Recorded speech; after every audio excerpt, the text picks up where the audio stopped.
दाना चुप के ला के उसके चोंच में खिलाती थी। लेकिन बच्चा बड़ा होकर उड़ने लगा, अब माँ ध्यान देती है क्या? नहीं ना। मया शक्तः मनः पार्थ योगम युञ्जन्मदाश्रय। हम भगवान के आश्रय छोड़ देते हैं, इसलिए भगवान हमारा साथ छोड़ देते। जब आप और हम छोटे थे, जब बोल नहीं पाते थे और हमको प्यास लगती थी, तो माँ को कैसे पता लगता था किसको प्यास लगी है? सोचो। वो भगवान माँ के हृदय में भी माँ को प्रेरणा करता था कि इसको जल पिलाओ, प्यास लगी है। आप और हम छोटे थे, रोने लगते थे, प्यास लगे तो भी रोते थे, पेट में दर्द हो तो भी रोते थे। अच्छा, माँ को कैसे पता लगता था कि लगत बा पेटवा में के लिए दर्द में, इसको हिंग पिलाओ? कौन करता था व्यवस्था? परमात्मा ना। और जब हम बड़े हो गए, अब दर्द होता है तो डॉक्टर को दिखाओ। अब माँ नहीं समझ पाती क्योंकि आप बड़े हो गए, आप भगवान के आश्रित नहीं रह गए।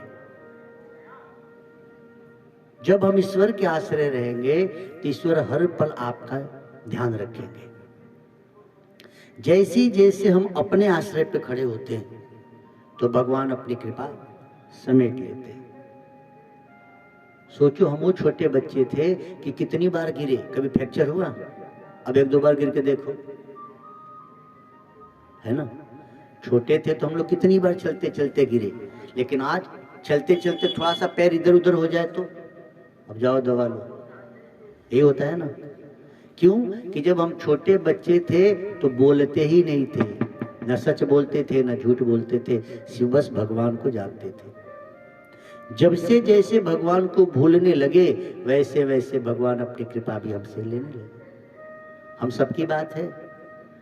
हम सब जब छोटे थे तो सोचो क्या क्या मुंह में डाल जाते थे, भगवान कितनी रक्षा करते थे। आज देखो, वो एक दिन थे ना, छोटा बच्चा, जब हम छोटे होते हैं ना, कितनी बार चलते चलते गिरते हैं, कितनी बार गोद से गिर जाते, कितनी बार खाट पे से गिर जाते। छोटा बच्चा था, खाट पे से कई बार गिरा, कुछ नहीं हुआ। वही बूढ़ा एक बार गिरा तो मर ही गया। हाँ, कई बूढ़े लोग नहीं हो जाता ऐसा। क्यों? मद आश्रय। पहले हम भगवान के आश्रय थे। आप ध्यान दो, आपके पास गाय भैंस होगी तो गाय भैंस जब बच्चा देती है ना, तो जब तक उसका बच्चा छोटा रहता है कितना ध्यान देती है अपने बच्चे को। उसके बच्चे के पास कोई जाए तो चिल्लाने लगती है, मारने को दौड़ती है। लेकिन वही बच्चा जब बड़ा हो जाता है तो ध्यान देती है, वो गई अपने बच्चे को मारती, भाग। क्यों? अब वो माँ के आश्रय नहीं रहा। अब उसको तो है कि हम भूसा भी खा के जी लेंगे। तो जब भूसा खा के जीने की उस पर बल आता है तो माँ उसको दूध पिलाना बंद कर देती है। ऐसे ही हमारा आपका भी। भगवान क्या है? पहले माँ है कि पहले बाप है? त्वमेव माता।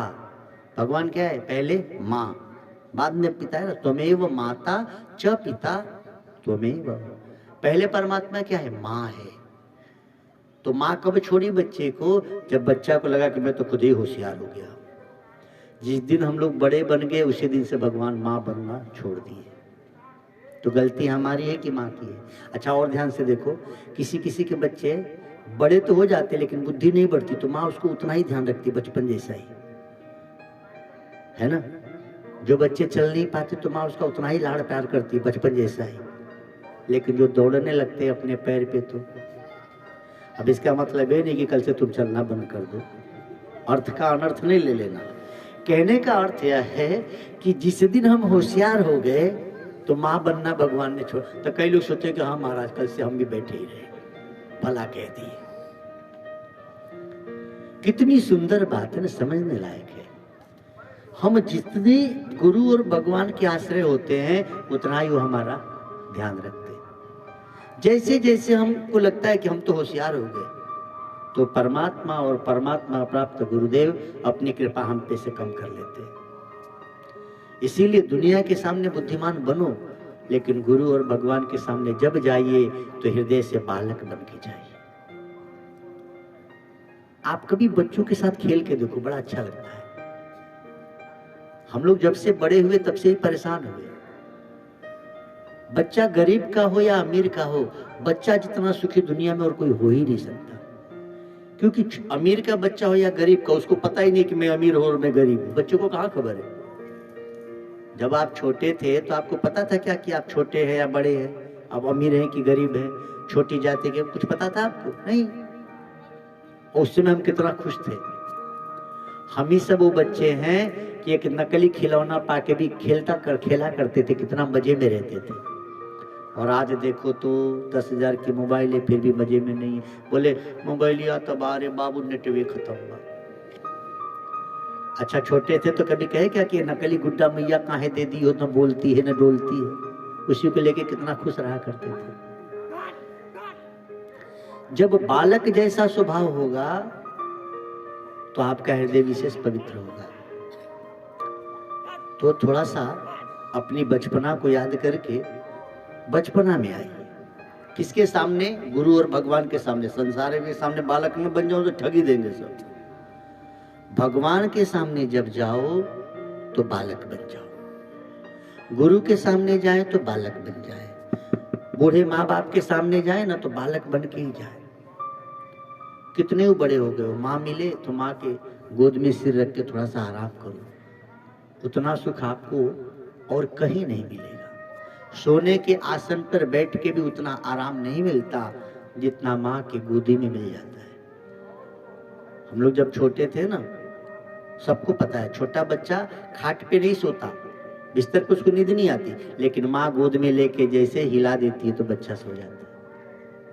खूब बड़े से बड़े आदमी का बेटा हो, नहीं माँ तो बेचारे नौकरानी रखते हैं, लेकिन नौकरानी के गोद में ही माँ समझ के वो सोता है। हाँ, सोने के बाद भले उसे कोई बिस्तर पे सुला दे, लेकिन याद करो हम सब जब छोटे थे तो नींद कहाँ आती थी। भले माँ का आंचल मैला हो, फटा हो, गरीब माँ हो, सोते तो उसकी गोद में ही थे। ऐसे ही जीवन में सुख आए चाहे दुख आए, प्रतिदिन भगवान के गोद में सोने की आदत डालो।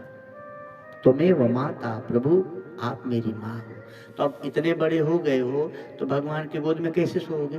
तरीका सीखो। जब नींद आए ना रात को, आज जब जाएंगे रात को ना, तो सोने से पहले सोचिएगा कि मैं खाट पे तो हूँ, लेकिन मेरी तकिया नहीं है मेरे सिर के पास, मानो मेरे परमात्मा की गोद है।